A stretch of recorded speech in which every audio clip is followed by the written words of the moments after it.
I had to learn what it really means to love Blackness. I hate to admit it, but it's true. My parents' home was a Black family's home. Framed posters of Alvin Ailey dancers were suspended on the walls, and the words of Alice Walker, Toni Morrison, Langston Hughes, and other Black authors occupied every inch of space on maple-colored bookshelves. On Saturday mornings, Luther Vandross crooned from our record player as we completed our chores. Afterward, as a reward, Mom and Dad twirled us around the family room, practicing the Cleveland hand dance. At the dinner table, they stuffed us with stories of Black achievement and wondered aloud about the color barriers we would break when we got older. But however hard my parents worked to instill in me pride in being Black, their arms weren't long enough to reach beyond the walls of our family. My elementary school was predominantly white. From pre-K all the way through 8th grade, I was always just one of a handful of Black students in my classes. But because I had attended that school longer than most of the teachers had worked there, I walked the hallways like I owned the place. Not that I didn't notice differences between myself and the white girls in my classroom. I wondered why their ponytails swung side to side, but mine bounced up and down. I wondered why all the characters in my school's library books seemed obsessed with campfires and playing the guitar on a beach. And I also noticed that none of my teachers looked like me.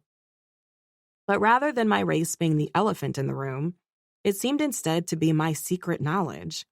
I knew all about the world of my white teachers and peers, but they didn't seem to know a thing about mine.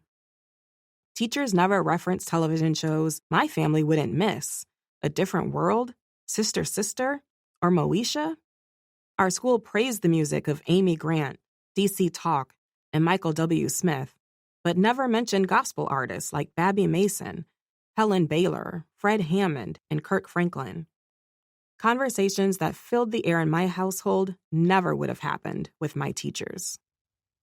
For example, I remember one Christmas weekend when I was 11 or 12. My family gathered in my grandmother's home in Cleveland. My grandparents, aunts, uncles, and cousins sat around two tables, one for the adults, one for the kids, separated by a short open bookshelf filled with vintage bells my grandmother had collected over decades. From my folding chair at the kids' table, I peered through the gaps in the shelves, trying to follow the adults' conversation as my mom went toe-to-toe with the men sitting across from her.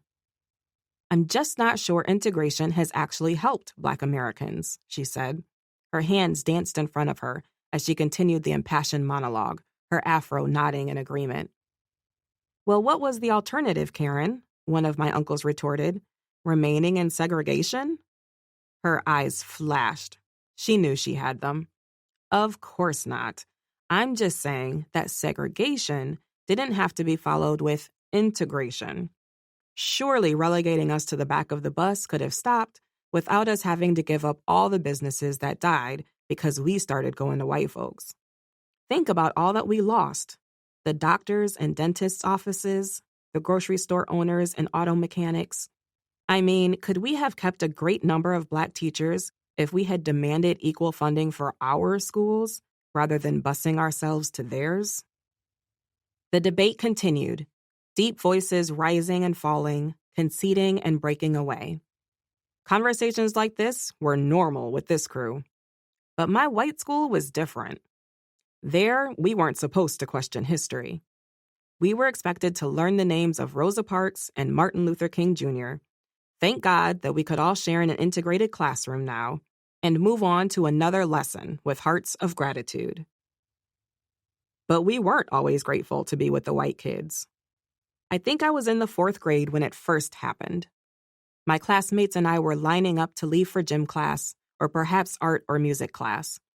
I was standing toward the back of the line when a short white boy, Zach, stood in front of me and mumbled something about monkeys and bananas, looking at no one in particular. "What?" I responded, genuinely confused.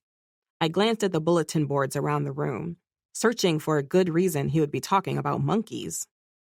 Zach turned all the way around to stare up into my eyes. "Nigger," he said. Everything stopped. The 12 kids in front of him disappeared as my eyes narrowed. My stomach lurched. I had always thought of myself as a nice kid, the kind who gets along with her classmates. But in this moment, I had a feeling I was about to surprise myself. I don't remember exactly what I retorted, but I do know that I wasn't silent, and I know it was mean, because Zach never tried that shit again.